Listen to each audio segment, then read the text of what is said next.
Selamat malam, saya Efra Endrawan. Di sini saya akan presentasikan sebuah video mengenai asal-usul suku Batak, suku saya sendiri. Itu merupakan mata kuliah dari komunikasi antar budaya, seperti ini. Baik, di slide ini saya akan menjelaskan asal-usul Batak. Menurut legenda yang dipercaya sebagian orang masyarakat Batak, bahwa suku Batak berasal dari Pusut Butik, daerah Cianjur mula-mula perguruan di pinggiran Danau Toba. Tetapi berbeda lagi dengan versi ahli Batak yang menjelaskan di sini bahwa si Raja Batak ini dan rombongannya berasal dari Thailand, menyeberang melalui semenanjung Malaysia menuju ke Sumatera dan akhirnya sampai ke Cianjur mula-mula dan menetap di sana. Dan di slide berikutnya saya akan menjelaskan suku-suku pada Batak. Suku pada Batak ini terbagi ada 1, 2, 3, 4, 5, 6, 7, 8. Ada 8 suku, yaitu pertama suku Batak Angkola, kedua suku Batak Karo, ketiga suku Batak Pesisir, suku Batak Mandailing, suku Batak Simalungun, suku Batak Pakpak, dan juga suku Batak Toba. Nah, yang paling familiar di sini adalah suku Batak Toba. Itu yang mereka banyak kenal mungkin yang banyak merantau itu ya dari suku Batak Toba. Baik, ini ada stereotip pada suku Batak. Nah, di sini menjelaskan bahwa orang Batak dikatakan suka berbicara kasar agar dia diperhatikan orang. Ya, sebagian memang seperti itu. Orang Batak itu dikenal seperti suka berbicara kasar. Contoh seperti, "Hoi, sini." Nah, mereka itu supaya mereka diperhatikan oleh orang gitu. Karena memang di daerah Batak itu dulunya adalah tempat yang banyak hutan, jadi mereka harus bersuara kuat agar temannya yang jauh di sana, yang di seberang hutan bisa dengar suara dia gitu. Nah, yang kedua, orang Batak itu kasar dan tampak dari kebiasaan mereka yang suka berbicara keras-keras dan berkelahi di depan orang. Statement ini sih hanya di sebagian beberapa orang Batak saja, tapi tidak semuanya. Tentunya di sini memang sih mereka tuh orang Batak tuh kasar-kasar, suka berantem gitu, karena memang ya di daerah mereka itu dulunya kalau misalnya tidak berantem itu bagi pemudanya kalau tidak berantem tuh ya dianggap tidak keren gitu dengan pergaulan mereka. Oke, yang ketiga, kerabatan orang Batak kuat pada marga antar suku Batak. Ya, itu benar sekali. Banyak di luaran atau di tempat-tempat daerah lain, mungkin misalnya di daerah Jakarta contohnya, mereka tuh kan saling merantau. Jadi kalau misalnya mereka merantau dan jumpa dengan sesama sukunya, terutama bisa akrab sih, tapi terutama lebih akrab jika ketemu dengan sesama marganya. Mereka akan merasa seperti kakak adik gitu, karena marga mereka sama gitu. Oke, yang ketiga, bahasa dalam suku Batak.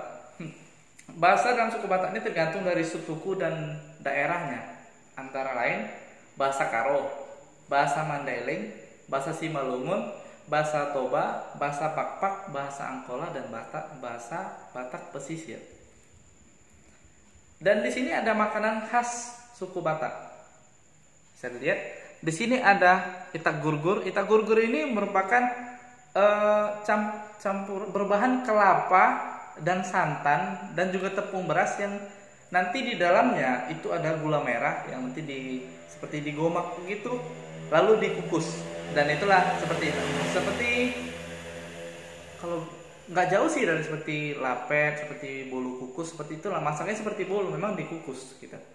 Yang kedua ada ikan mas arsik. Nah, ikan mas arsik ini berasal dari bumbu-bumbu yang memang itu notabene-nya bumbu dari daerah Batak gitu. Contohnya seperti andaliman dan berbagai rempah-rempah lainnya yang tidak biasa ditemukan. Nah, jadi makanya makanan mereka ini makanan yang sangat khas bagi suku Batak. Yang ketiga ada lapet. Nah, lapet ini mungkin banyak dikenal oleh orang, sudah dikenal oleh seluruh orang Indonesia bahwa lapet ini adalah makanan khas Batak. Yang masaknya itu juga tidak jauh beda dengan itak gurgur. Hanya saja lapet ini dibungkus oleh daun pisang. dan biasanya sih berbentuk segitiga gitu. Inilah dia. Nanti dalamnya ada gula merah, ada daging, tergantung. Biasanya sih gula merah. Baik, yang ke berikutnya ada daun ubi tumbuk. Nah, daun ubi tumbuk ini hampir sama seperti masakan khas Indonesia pada umumnya. Tapi daun ubi tumbuk ini mengenakan santan dan di atasnya itu ada sedikit rempah-rempah dari daerah Batak. Ada seperti merah-merah gitu, tapi kurang tahu siapa namanya. Dan juga ada rimbang, yang kata dia buah kecil-kecil, tapi kalau dimakan pahit. Tapi kalau dicampur, biasanya orang Batak suka campur itu di bahan ubi tumbuknya. Yang ketiga ada saksang. Nah, saksang ini memang khusus makanan khas orang Batak, terutama Batak Toba, karena mereka kan biasanya ya beragama Kristen. Ini hanya makanan untuk beragama Kristen, karena ini bahan dasarnya adalah daging babi, terus dia dimasak dengan mencampurkan sebuah bumbunya agak berbeda dari bumbu rendang. Bumbunya ini seperti katanya nih ya, bumbunya seperti pedas-pedas tapi tidak terlalu pedas di lidah gitu. Pedasnya hanya ada di tenggorokan gitu. Cuman bumbunya bentuknya kecil-kecil seperti merica, ntar ditumbuk gitu. Yang ketiga ada babi panggang. Nah, babi panggang ini sama seperti makanan-makanan panggang khas lainnya seperti sapi, barbeque gitu. Tidak jauh beda, babi panggang ini sama seperti barbeque, cuman hanya berdasarnya adalah babi, dan itu biasa dikonsumsi oleh masyarakat Batak yang Kristen.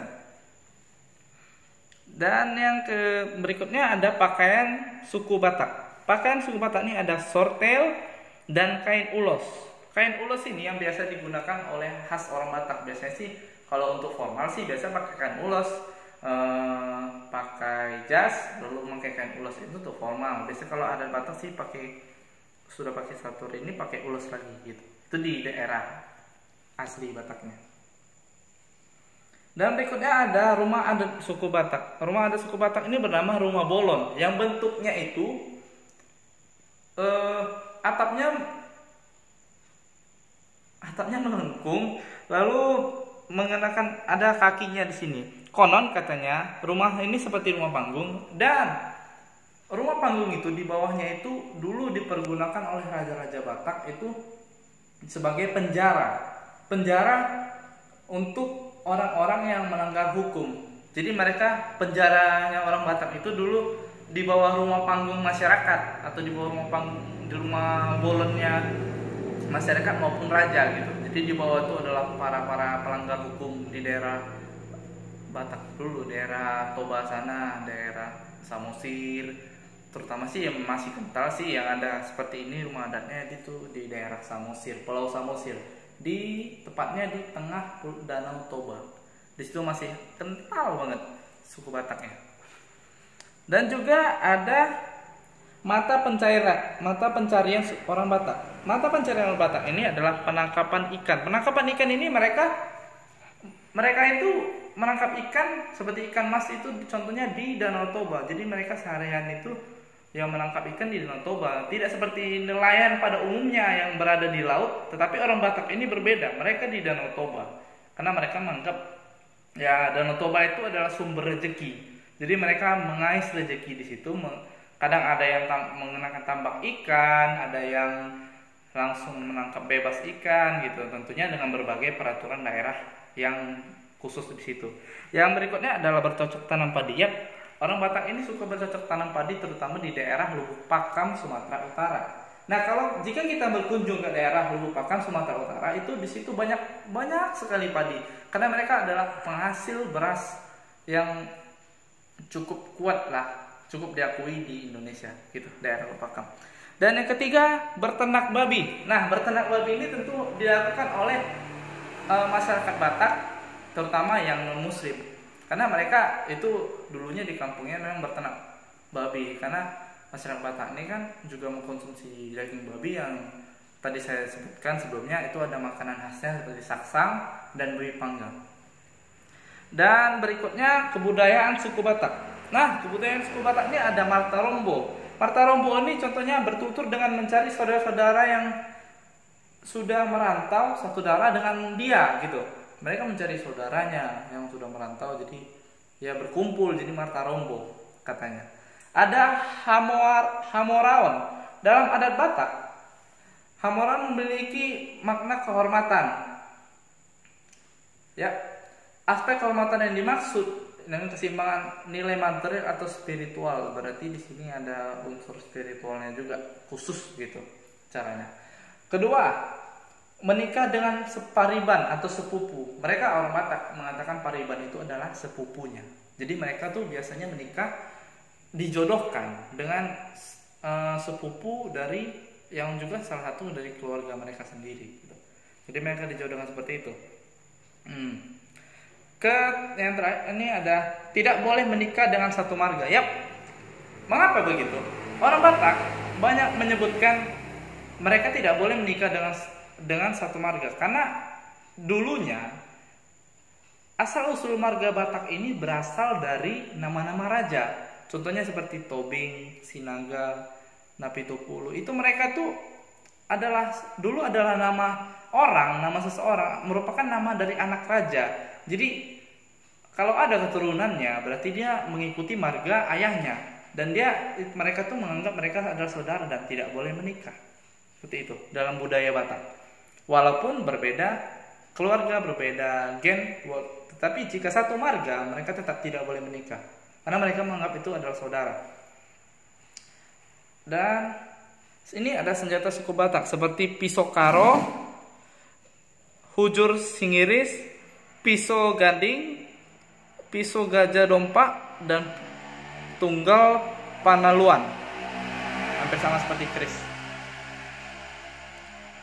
Dan ini dia, yang terakhir ada kebiasaan suku Batak. Kebiasaan suku Batak di sini adalah pertama, pasar ulos tondi, kira-kira sepadan dengan adat Jawanya, yaitu mitoni, maaf.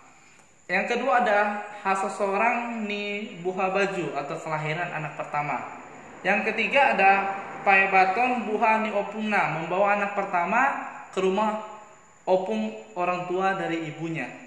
Yang keempat tardidi atau dibaptis. Dibaptis ini maksudnya dia anak itu sudah resmi atau ya ibaratnya gimana ya? Ibaratnya sudah diterima di dalam ajaran agama tersebut. Jadi namanya tardidi atau dibaptis. Yang kelima Manghedington Haporseawan atau naik CD. Yang keenam marhusip, melamar untuk pernikahan, marhusip namanya. Yang ketujuh marhata sinamot. Marhata sinamot ini adalah diskusi untuk menetapkan pesta pernikahannya tadi. Yang ketujuh ada martonggo raja, sosialisasi pada keluarga hal perencana pesta. Kesembilan ada marunjuk atau pesta pernikahannya. Yang ke-10 ada mebat, melepas rindu ke rumah orang tua. Berikut ada meningkir tangga, keluarga perempuan meninjau rumah tangga menantunya. Apa ya mungkin baik-baik saja atau gimana gitu. Jadi mertuanya berkunjung ke rumah menantunya. Berikutnya ada acara kematian, ada mengapuli, menghibur yang berduka cita, mengungkal holi, memindahkan makam. Nah, orang Batak ini suka memindahkan makam.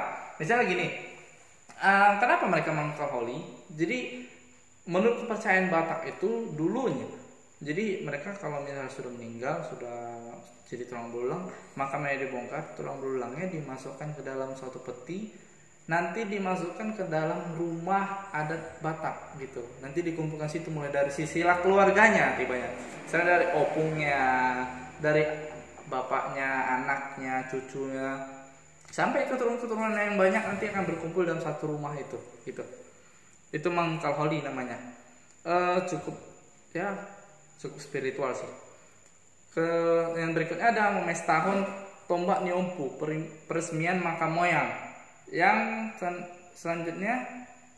selanjutnya ada memes tahun jabu, meresmikan rumah tinggal. Contohnya kayak ya kalau di masyarakat biasa kayak berdoa lah untuk rumah baru gitu. Terus berikutnya ada mengupah atau syukuran, membahen si pangungnya tua-tua atau memberikan makan orang tua gitu. Jadi tua-tua itu artinya orang tua mereka gitu.